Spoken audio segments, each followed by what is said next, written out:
like every time somebody hears, oh, the Super Bowl's in Vegas, it's going to be incredible. Like, is there a pressure to say, like, yeah, we do have to live up to this standard that everybody is expecting? Yeah, the expectations put on us locally, nationally, myself, because Vegas is bigger, better than anything else. So Yeah. you have to do it bigger and better. And we were talking about that earlier with our media party tonight. How do we not have the biggest, baddest media party ever? How do we not have the sexiest Super Bowl ever? It's gonna be a game changer. Is there something you're like, this isn't an issue? And all of a sudden you're like, how did this happen? You know, I think that sometimes we treat challenges as opportunities. Sometimes we treat opportunities as challenges. But one of the things that I was really pleasantly surprised by was the fact that here in Vegas we have these cities within cities.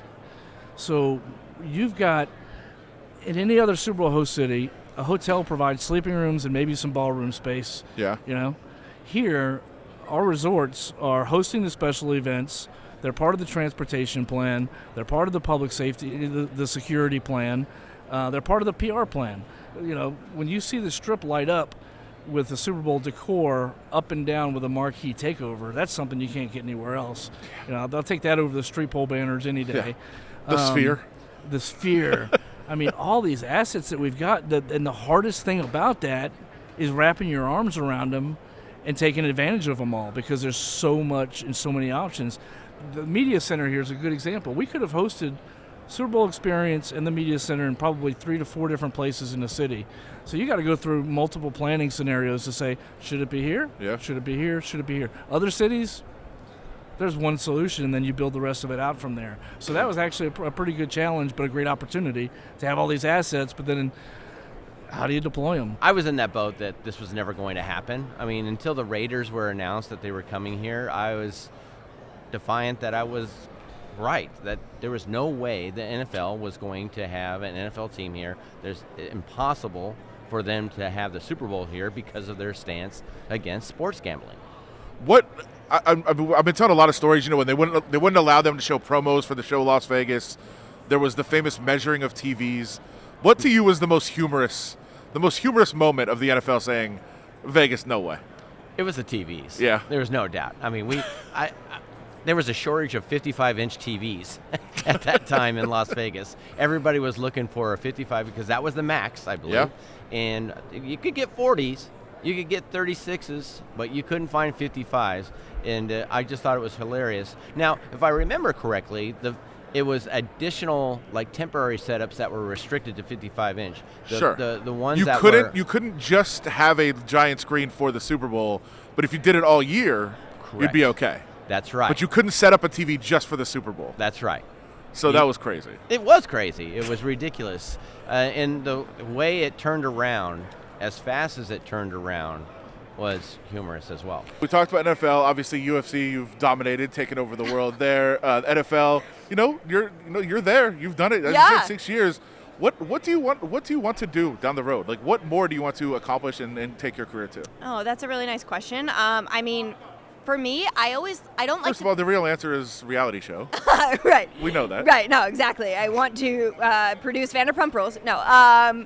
I would like to continue doing what I'm doing. I would love to continue to be a part of our pay-per-views and our big shows and our ABC cards. But listen, my Sundays are free. I'm ready to do more football. I would love to be the one on the sidelines that they're calling upon for a Super Bowl. I would be lying if I said anything different. I think that I can get there. I think I have the abilities to do that, and I hope that one day that's a goal I'm able to accomplish. And frankly, a huge thing on my list is also doing some daytime TV. I would love to do like a morning show, things like a Kelly Ripa style show with maybe me and Joey, maybe me and somebody else. But yeah. You have a pick for the game. That's the standard, by the way, Radio Row question that everybody asks, and we usually don't do it. Right. But why not? I'm not allowed to make picks in my UFC job, so I'm not going to make picks for my NFL job. That's fair. I just hope they both have fun. No, I hope it's a great game. That's all I feel like you can hope for in these situations. I mean, I'm sure bettors are going to tell me, no, we can hope for certain things in it. Of course. But I really just hope it's a great game that showcases our city as well as the abilities of both teams. And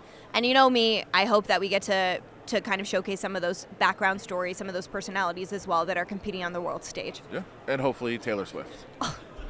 Biggest Swiftie. Like, come to my house, pet my dog, whatever you need. I'll help you. It's fine. Yeah. Mike Palm from the Circa down here, joining us at Radio Row Review Journal in Las Vegas, Super Bowl 58 coming up this weekend. Just hearing that, Mike, you've been around a while in Vegas.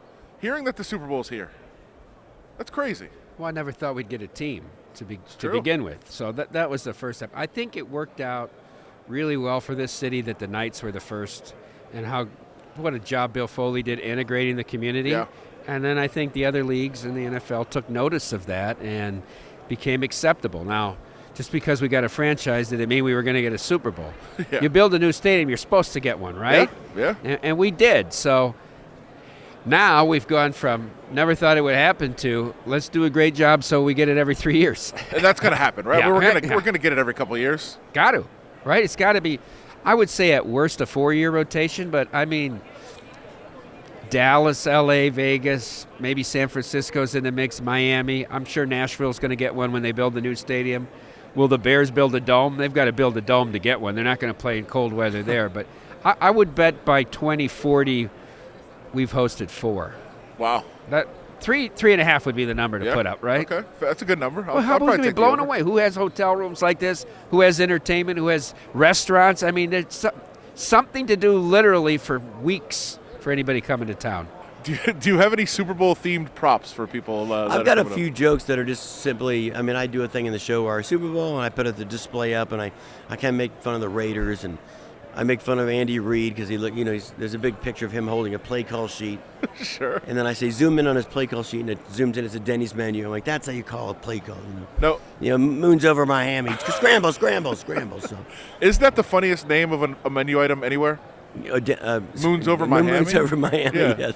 Could be Rudy Tooty Fresh and Fruity Breakfast. I think at IHOP is pretty funny too. Yeah, it needs to be.